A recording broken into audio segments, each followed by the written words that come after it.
सुजातदादा आंबेडकर यांनी जायकवाडी वसाहतीतील पंचरंगी ध्वजाची केली पाहणी. पुनर्स्थापित पंचरंगी ध्वजाची पाहणी करून लोहा कंधार तालुक्यातील नागरिकांची मोठी उपस्थिती. लोहा शहरातील जायकवाडी वसाहतीमध्ये नुकत्याच पुनर्स्थापित करण्यात आलेल्या पंचरंगी ध्वजाची पाहणी करण्यासाठी सुजातदादा आंबेडकर यांनी मंगळवारी सायंकाळी 4 वाजता लोहा येथे भेट दिली. यावेळी त्यांनी पंचरंगी ध्वजाची पाहणी करून परिसरातील परिस्थितीची माहिती घेतली. जायकवाडी वसाहतीतील पंचरंगी ध्वजाच्या पुनर्स्थापनेनंतर सुजातदादा आंबेडकर यांनी प्रत्यक्ष भेट देऊन नागरिकांशी संवाद साधला. ध्वजाच्या पुनर्स्थापनेच्या पार्श्वभूमीवर परिसरातील परिस्थिती जाणून घेत नागरिकांच्या भावना समजून घेतल्या. यावेळी पंचशील दादा कांबळे, छगन हटकर, नगरसेवक छत्रपती धुतमल, नामदेव बुद्धे, गंगाधर महाबळे, सपना खाडी यांच्यासह लोहा कंधार तालुक्यातील नागरिक व कार्यकर्ते मोठ्या संख्येने उपस्थित होते. सुजातदादा आंबेडकर यांच्या भेटीमुळे जायकवाडी वसाहतीतील नागरिकांमध्ये उत्साहाचे वातावरण निर्माण झाले होते. यावेळी उपस्थित नागरिकांनी विविध विषयांवर त्यांच्याशी संवाद साधला. हा आढावा घेतला आहे आमचे लोहा तालुका प्रतिनिधी उत्तम हंकारी यांनी. सर्वांना एवढंच सांगायचंय की आपण इकडे एक धम्मध्वज लावण्यात आला होता आणि काही गुंड्यांकडनं आणि दलालांकडनं तो धम्मध्वज काढण्यात आला होता आणि आपण सर्वांनी एकजुटी दाखवली आणि आपला धम्मध्वज इकडे लावण्यासाठी हिंमत दाखवली. या सर्वांसाठी मी आपल्या सर्वांना परत एकदा जय भीम करतो. दुसऱ्या बाजूला आपण सर्वांनी 2 गोष्टी लक्षात ठेवायच्या. पहिली गोष्ट की आपण सर्वांनी एकजूट राहिलेलं गरजेचं आहे आणि ह्या धम्मध्वजाच्या ज्या निमित्ताने आपल्या सर्वांना हे कळलं असेल की चळवळ ताकदवान ठेवणं, चळवळ जिवंत ठेवणं आणि आपण सर्वांनी एकत्र राहणं हे का गरजेचं आहे हे तुम्हाला कळलं असेल. दुसऱ्या बाजूला बऱ्याच लोकांचं असं म्हणणं असतं की अशा ठिकाणी येऊन राजकीय बोलू नये, पण तुमचा जो ध्वज काढलाय तो कोणत्या भारताच्या बाहेरच्या अतिरेक्यांनी नाही काढलाय, तर तो इकडच्याच राजकारण्यांनी काढलाय हे समजून घ्या. म्हणून मी जे बोलणार आहे ते राजकीयच बोलणार आहे.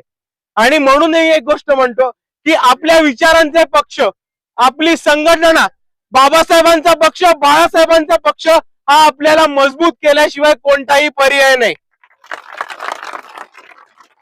आपल्याला सर्व लोक म्हणतात काँग्रेसला मतदान करायचं, बाळासाहेबांनी काँग्रेस बरोबर युती केली पाहिजे, आपण काँग्रेसला मतदान करायचं. आपणच बघितलंय की लोह्यामध्ये काँग्रेसनी चळवळ कोणत्या परिस्थितीमध्ये संपवली आहे आणि आपल्याला कोणत्या परिस्थितीमध्ये कमजोर केले.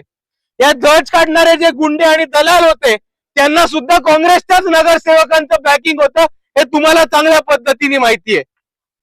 आणि म्हणून मी आपल्या सर्वांना एवढंच म्हणतो की आज ज्या पद्धतीने आपण सर्व एकत्र आलात, आज ज्या पद्धतीने आपण इकडे ताकद दाखवली आहे, त्याच पद्धतीने आपण एकजूट राहू.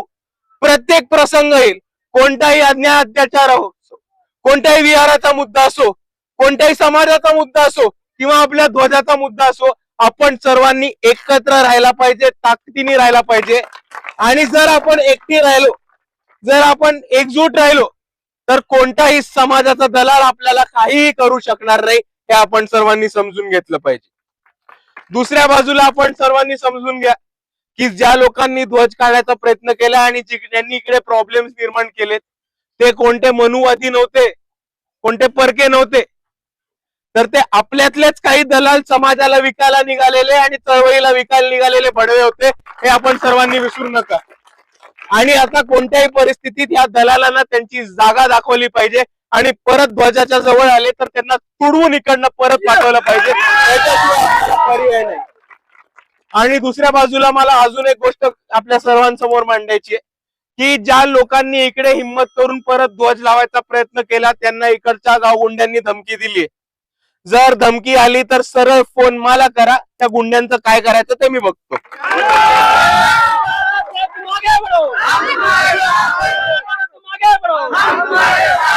आणि तुमच्या सर्वांच्या माध्यमातून एक गोष्ट सांगतो की जर परत इकडे काम करत असलेल्या, ध्वजाची काळजी घेत असलेल्या, संरक्षण करत असलेल्या कोणत्याही माणसाला धमकी आली तर तुमची गाठ नागरिकांची नाही तर डायरेक्ट वंचित बहुजन आघाडीच्या कार्यकर्त्यांची हे तुम्ही विसरू नका. आणि म्हणून मी परत एकदा आपल्या सर्वांचे आभार मानतो, धन्यवाद करतो आपण या ध्वजाच्या माध्यमातून अख्ख्या लोहा कांदारला आणि नांदेडला दाखवून दिले की लोह्यातली चळवळ झोपली नाहीये, लोह्यातले आंबेडकरवादी झोपले नाहीयेत.